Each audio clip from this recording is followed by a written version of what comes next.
біздің тісімізде пайда болатын мынандай қара дақтар болады ғой, кариес деген болады ғой. Бұл тәттіден пайда болмайды.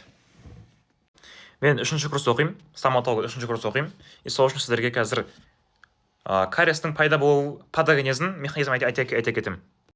В общем, біздің аузымызда 700-ден аса бактерия өмір сүреді. Яу, көбісі білмеуі мүмкін, но на самом деле ол сондай. Неге? Бұл бактериямыз біздің ауыз қуысымыздың микрофлорасын сақтап отыруға, андай поддерживать етуге тырысады. Ол сондай, ол керек, ол табиғат, ол солай жаралған. Но кейбір бактериялар бар, олар уже бізге қарсы жұмыс жасайды. Енді ол физиология болғаннан кейін ол болу қажет. Себебі андай, қара. Біз көп тәтті жейміз. Күнделікті өмірде снекер ішеміз, тәтті сусындар ішеміз, газировка, энергия ішеміз. Оның барлығының құрамында сахар бар да, глюкоза. Бұл сахар не істейді? Егер біз күнделікті өмірде тісімізді 2 рет жұмайтын болсақ, ол тәттіміз біздің тісімізге жабысады. Енді қара, қызық осы жерде басталады.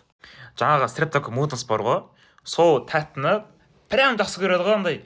Ана тәттіні көреді ғой, көргеннен кейін сол ана жейді.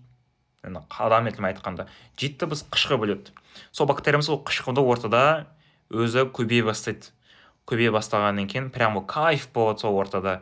И жаңағы сол қышқылы бөлгеннен кейін бұл қышқылымыз біздің гистология туралы айтатын болсақ, біздің тісіміз эмальдің призмалардан құралған.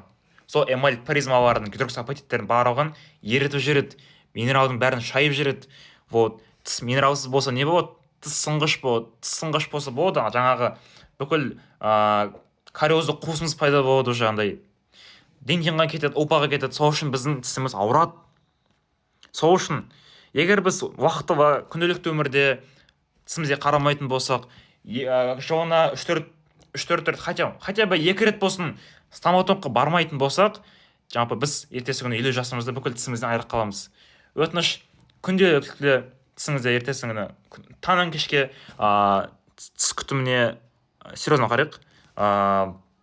Сол сіздерге стоматологтарға аз ақша беруді, және ертесі күні организмді барынша сақтауды, профилактикалық мақсатта барлығын жасауды сіздерге қалаймын. Сол, давайте.